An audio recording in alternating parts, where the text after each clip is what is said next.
Hello दोस्तों, मैं हूं विनय और आपका स्वागत करता हूं यूट्यूब के केमी वर्ल्ड चैनल पर। आज मैं आपके लिए लेके आया हूं एक नेम रिएक्शंस जिसका नाम है वर्च रिडक्शंस।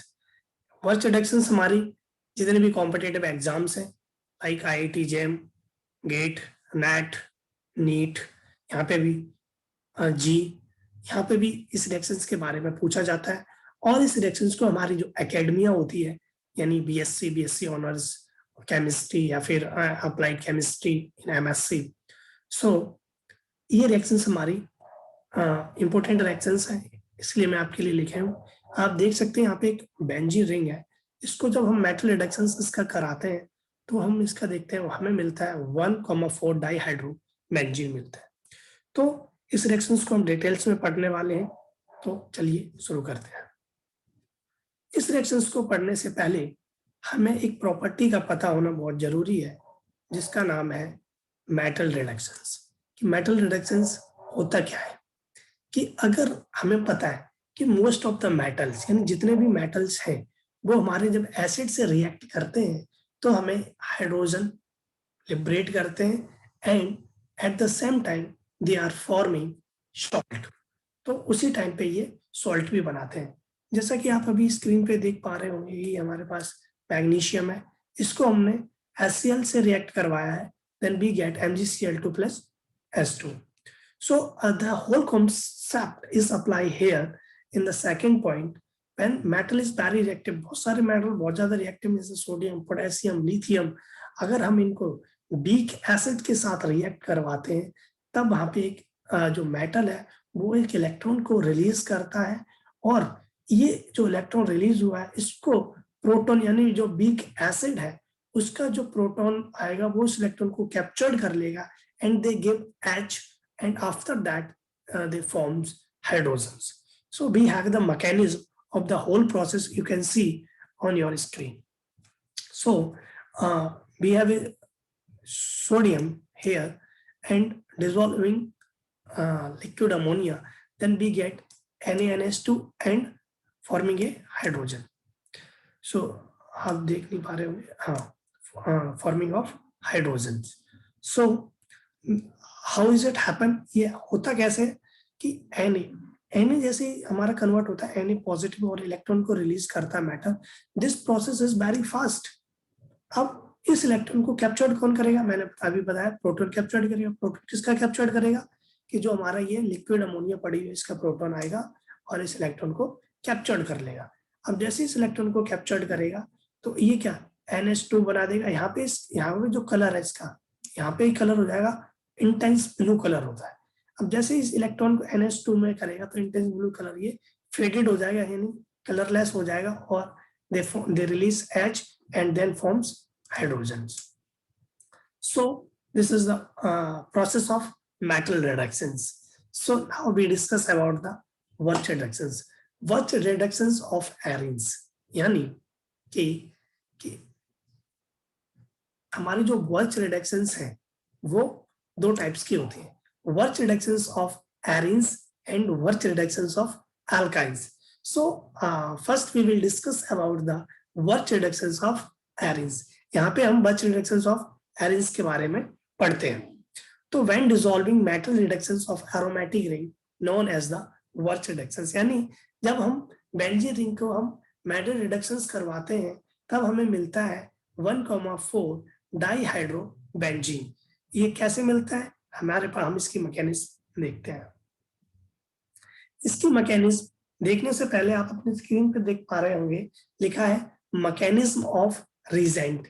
इसका क्या मतलब है कि रिएक्टेंट और रिजेंट का जब आपस में रिएक्ट करते हैं तो उसकी एक रिएक्शन मैकेनिज्म होती है, लेकिन मैं आपको रिजेंट की मैकेनिज्म इसलिए दिखा रहा हूँ कि जो लिथियम है और जो लिक्विड अमोनिया ये आपस में कैसे रिएक्ट करते हैं और फॉर्म क्या बनाते हैं, फिर ये जो हमारा रिएक्टेंट है यानी जो हमारा बेंजीन रिंग है ये उस पर कैसे अटैक करते हैं, वो रिएक्शन मैकेनिज्म होगा। सबसे पहले हमारे पास यहाँ पे लिथियम है।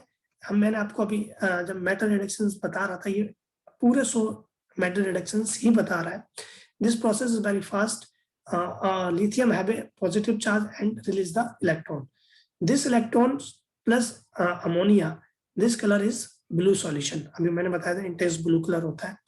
अब ये पूरा process, this process is slow process because यहाँ इसका जो प्रोटॉन है अब इसको कैप्चर्ड किया धीरे धीरे धीरे, अब ये इलेक्ट्रॉन क्या करेगा, इससे इस कलर को पूरा कलरलेस बना देगा, यानी इससे हाइड्रोजन को बाहर निकाल देगा और ये बन जाएगा NH2 नेगेटिव और यहाँ पे लास्ट में फॉर्मेशन हो जाएगा हाइड्रोजन का। तो ये तो हमारी मैकेनिज्म हो गई रीजेंट की। अब हम पढ़ते हैं मैकेनिज्म ऑफ द रिएक्शंस। सो सबसे पहले हमारे पास है ये बेंजीन रिंग और हमारे पास सॉल्यूशन है liquid lithium in liquid ammonia. So you can सी, हमने अभी देखा है रीजेंट का मैकेनिज्म, लिथियम पे पॉजिटिव चार्ज आएगा, ये इलेक्ट्रॉन है, ये हमारी अमोनिया है। अब ये इस पे अटैक करेगा तो हमारा नेक्स्ट स्टेप में हमें जो मिलेगा, यहाँ पे लगेगा नेगेटिव चार्ज और यहाँ पे जनरेट होगा हमारा रेडिकल। इसलिए इस पूरे स्टेप को बोला गया है रेडिकल एनाइन, क्योंकि इसके अंदर रेडिकल भी है और अनाइन भी है। अब हमारे पास सॉल्यूशन में डला है इथाइल अल्कोहल यानी E2OH डला हुआ है। अब ये नेगेटिव चार्ज इस E2H पे अटैक करेगा और इसका जो ये H है, दिस H, ये अपने पास ले जाएगा। जैसे आपने देखा होगा कि ये जैसे ये पास गया तो नेक्स्ट स्टेप में जो ये वाला H था इथाइल अल्कोहल का, ये यहाँ पे अटैच हो गया और अब हमारा सिर्फ क्या बचा हुआ, रेडिकल बचा हुआ है और सॉल्यूशन में क्या है, लिथियम LiOH पड़ा हुआ है। अब this whole process is repeat again, क्योंकि पूरा जो सॉल्यूशन है वो तो उसमें लिथियम इन लिक्विड अमोनिया तो और है ना, और सारा पड़ा हुआ है, तो ये फिर अटैक करता है। अब यहाँ जहाँ पे हमारा रेडिकल बना हुआ ये रेडिकल, अब ये यहाँ पे एक नेगेटिव चार्ज को जनरेट करेगा। इस नेगेटिव चार्ज, ये नेगेटिव चार्ज आपका यहाँ पे भी हो सकता है और आप अपनी स्क्रीन पे देखो और ये यहाँ पे भी हो सकता है। मैंने आपको दोनों दिखा रखे हैं, ये इक्विवेलेंट है, इक्विवेलेंट करके मैंने दिखा रखे हैं। अब हमने इसको पूरे को नाम क्या दिया, अनाइन। अब ये वाली इथाइल अल्कोहल हमने सॉल्यूशन के अंदर फिर पड़ा हुआ, अभी इथाइल अल्कोहल फिर आएगा, अभी नेगेटिव चार्ज है, ये इस इथाइल अल्कोहल पे अटैक करेगा और हमें एक फिर एडिशन ऑफ हाइड्रोजन यहाँ पे हो जाएगा और लास्ट में क्या मिलेगा, LiOH। तो बर्च रिडक्शन की जब हम मैकेनिज्म देखते हैं तो इसमें एक प्रोसेस दो बार होता है, पहले एक बार होगा फिर same process is repeat again. So अगर आपको मैकेनिज्म समझ आया है तो इस वीडियो को लाइक करो और अपने फ्रेंड्स के साथ शेयर करो। अगर आपको इसमें कोई कॉन्सेप्ट समझ नहीं आया, कंफ्यूजन है, तो आप कमेंट करके मेरे से पूछ भी सकते हैं, मैं आपके कमेंट का आंसर जरूर करूंगा। तो अब हम नेक्स्ट स्टेप देखते हैं। अगर हमारे पास अब ये क्वेश्चन ये आता है कि सबसे पहले वर्च रिएक्शंस में हमने एरोमेटिक रिंग को लिया था, यानी बेंजीन रिंग को ही लिया था, लेकिन अगर बेंजीन रिंग के ऊपर कोई भी सब्स्टिट्यूट्स लगा हो तब हम क्या करेंगे। अब सब्स्टिट्यूट्स क्या हो सकते हैं, या तो इलेक्ट्रॉन डोनेटिंग ग्रुप्स हो सकता है या फिर इलेक्ट्रॉन विथड्रॉइंग ग्रुप्स हो सकता है, दो ही ग्रुप होते हैं। तो सबसे पहले हम डिस्कस कर लेते हैं कि अगर हमारे पास इलेक्ट्रॉन विथड्रॉइंग ग्रुप है तब क्या होगा। अगर हमारे पास इलेक्ट्रॉन विथड्रॉइंग ग्रुप है as a reactant and this reactant is react with the sodium in liquid ammonia, so what will happen, the addition of hydrogen at para position as well as at ipso position, ipso para, and अगर हमारे पास electron donating groups है, अगर उसको हम bulk reductions कराते हैं तो जो एडिशन ऑफ हाइड्रोजन होता है वो हमारा ऑर्थो पोजिशंस पे जाएगा और हमारे मेटा पोजिशंस पे जाएगा। अगर आपको इप्सो पैरा मेटा ऑर्थो के बारे में पता है तो कमेंट करके बताओ, नहीं पता है तब भी कमेंट करके बताओ, तो मैं आपके लिए इसके और इप्सो पैरा ऑर्थो के लिए सेपरेट वीडियो लेक्चर आपके लिए लेके आ जाऊंगा। तो हम एक इन दोनों का electron withdrawing group as well as electron donating group दोनों का एक हम एग्जाम्पल डिस्कस कर लेते हैं कि ये होता पूरी प्रोसेस होती कैसे है। सबसे पहले जो अभी मैंने आपको बता दिया, आप स्क्रीन पर भी देख पा रहे होंगे, electron withdrawing groups promote ipso para in Birch reductions, है ना। Electron donating groups promote ortho and meta in Birch reductions.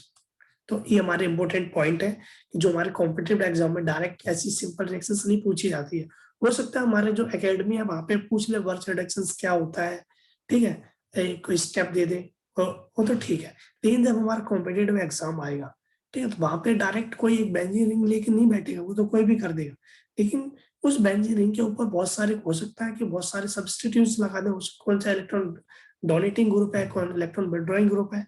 हम इस वीडियो में बहुत सारे एग्जांपल्स भी डिस्कस करने वाले हैं। सबसे पहले हमारे पास इलेक्ट्रॉन विथड्रॉइंग ग्रुप है, बेंजीन के ऊपर लगा हुआ है COOH यानी कार्बोक्सिलिक ग्रुप लगा हुआ है। हमने इसको सोडियम डाला, हमारे यहाँ पे CO2 नेगेटिव यानी सोडियम ने इस H को ले लिया और यहाँ पे जनरेट करा CO2 नेगेटिव और ये इलेक्ट्रॉन को रिलीज कर दिया।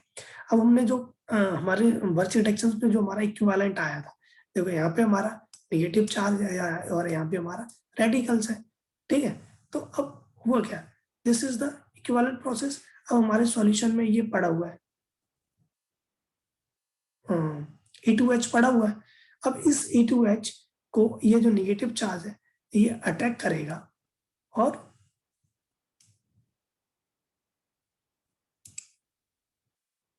this negative charge attack on this H and the addition of H at the para positions, ठीक है। अब हमारे सॉल्यूशन के अंदर सोडियम एंड लिक्विड अमोनिया और पड़ा हुआ है। तो अब ये सोडियम और लिक्विड अमोनिया यहाँ पे यानी जहाँ पे हमारा ये रेडिकल है ये यहाँ पे फिर एक नेगेटिव चार्ज को जनरेट कर देगा। ये नेगेटिव चार्ज फिर हमारा इथाइल अल्कोहल यानी E2H पे अटैक करेगा और जो इसका H है वो हमारा इप्सो पोजीशन पे अटैच हो जाएगा और लास्ट में यहाँ पे होगा NaOET।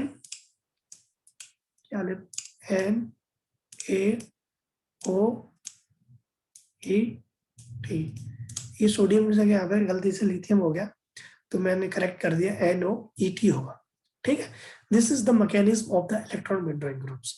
अगर हमारे पास इलेक्ट्रॉन डोनेटिंग ग्रुप्स है तब इसकी मैकेनिज्म क्या होगी वो भी आपको मैं यहाँ पे दिखा रहा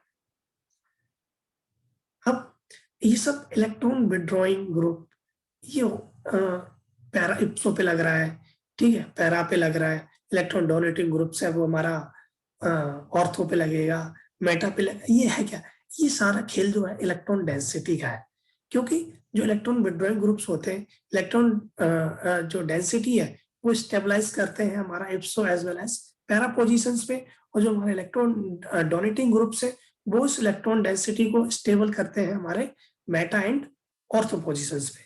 सो we have examples you can see on your screen, we have examples of a electronic donating group. तो ये इलेक्ट्रॉन सेम प्रोसेस है, इसमें भी एक नेगेटिव चार्ज जनरेट हुआ, एक रेडिकल जनरेट हुआ, ठीक है। ये नेगेटिव चार्ज ये हो गया, ये हमारा रेडिकल हो गया। सॉल्यूशन में फिर E2H पड़ा, नेगेटिव चार्ज इस पे अटैक करेगा, आएगा, ये अटैक करा इसने, ठीक है। अब यहाँ पे क्या एडिशन ऑफ हाइड्रोजन हो जाएगा। अब जैसे ये एडिशन ऑफ हाइड्रोजन हुआ, अब हमारे सॉल्यूशन के अंदर फिर सोडियम एंड लिक्विड अमोनिया पड़ा हुआ है या लिथियम एंड लिक्विड अमोनिया पड़ा हुआ है। फिर इस रेडिकल को जो भी हमने नेक्स्ट पहली थोड़ी देर पहला जो इसकी मैकेनिज्म देखी थी, इस रेडिकल को फिर ये नेगेटिव चार्ज में कन्वर्ट करेगा और ये नेगेटिव चार्ज फिर हमारा E2H पे अटैक करके वहां से H लेगा और फिर लास्ट में यहाँ पे भी एक ये एडिशन ऑफ हाइड्रोजन कर देगा। देखो एक ये एंड ये हमारी ऑर्थो एंड मेटा पोजीशंस में ऐड हो गया हाइड्रोजन। तो आई होप आपको ये समझ आई होगी, अगर नहीं आई हो तो कमेंट करके बताओ, मैं आपको कोशिश करूंगा और अच्छे तरीके से समझाने की। अब हम कुछ एग्जांपल्स डिस्कस कर लेते हैं इस वर्च रिडक्शंस के। अगर हमारे पास बेंजीन रिंग है और उसके ऊपर Me2 ग्रुप लगा हुआ है, अगर उसका हम वर्च रिडक्शंस करवाते हैं तो हमारा जो रिडक्शंस होगा हमारा ऐसे होगा कि अब ये जो मैं आपको बता रहा हूँ ये हमारे कॉम्पिटिटिव एग्जाम्स में आए हुए कुछ क्वेश्चंस हैं और इनके आने के कुछ चांसेस हैं।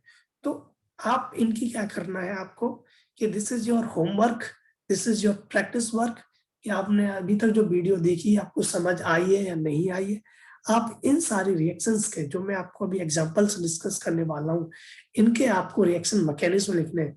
अगर मैं गारंटी देता हूँ कि अगर आपने इनके रिएक्शन मैकेनिज्म को कर लिया तो आपको वर्च रिडक्शंस का कैसा भी क्वेश्चन आ जाए आप उसको 100% उसको सही करके आएंगे।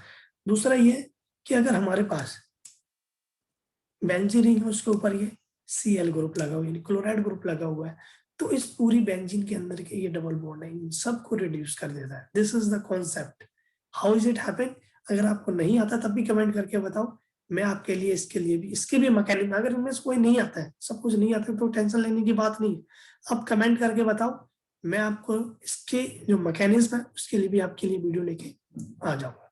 सो next example, if we have a benzene ring and alcohol group on the benzene ring, तब क्या होगा अगर हम उसको लिक्विड सोडियम लिक्विड अमोनिया से कराएंगे, तब क्या होगा, ये ऑक्सीजन के ऊपर नेगेटिव चार्ज होगा और ये रिड्यूस नहीं होगा, ये अंदर से रिड्यूस नहीं हो रहा, देखो इस H को रिड्यूस कर रहा है, बट ये जो अंदर के डबल बॉन्ड को रिड्यूस करता था जो हमारी बच, वो यहाँ पे नहीं हो रहा है। ये कंफ्यूज करने वाला सिस्टम है, ये आपको बहुत ध्यान देना है। और अगर हमारे पास एक ये बहुत ज्यादा इंपॉर्टेंट है, ये हमारे पास इंपॉर्टेंट इसलिए है कि हमारे पास बेंजीन रिंग है, इस पे बहुत सारे ग्रुप्स लगे हुए हैं। एक हमारे पास COOH ग्रुप लगा हुआ, OCH3 लगा हुआ, CH3 OCH3 लगा हुआ। अगर हम इसको सोडियम इन लिक्विड अमोनिया यानी बच रिडक्शन करवाते हैं, तब हमें क्या मिलने वाला है। आप इसको बहुत ध्यान से करो, आप इसको एक बार नहीं 2 बार इसकी मैकेनिज्म बनाओ, ये कैसे होता है। अगर नहीं है तो कमेंट करके बताओ, मैं आपको इसका एक सॉल्यूशन मैकेनिज्म और इसको इस तरह से अगर आप और एग्जाम्पल चाहते हैं तब भी कमेंट करके बताओ, वो भी मैं आपके लिए लेके आऊंगा। अब एक लास्ट एग्जाम्पल है, इंपॉर्टेंट एग्जाम्पल है। अब ये देखो, इसमें क्या करता है कि हमारे पास रेक्टेंगल में 2 बेंजीन रिंग्स अटैच है। अब इनमें जो रिड्यूस होगा वो देखो कैसे reduction, look at this. So these are the important examples of वर्च रिडक्शंस। आई होप आपको ये समझ आए होंगे और मैंने आपको बताया है कि इन रिएक्शंस को करने के लिए आपको प्रैक्टिस करनी पड़ेगी, जो कि मुझे उम्मीद है आप करेंगे।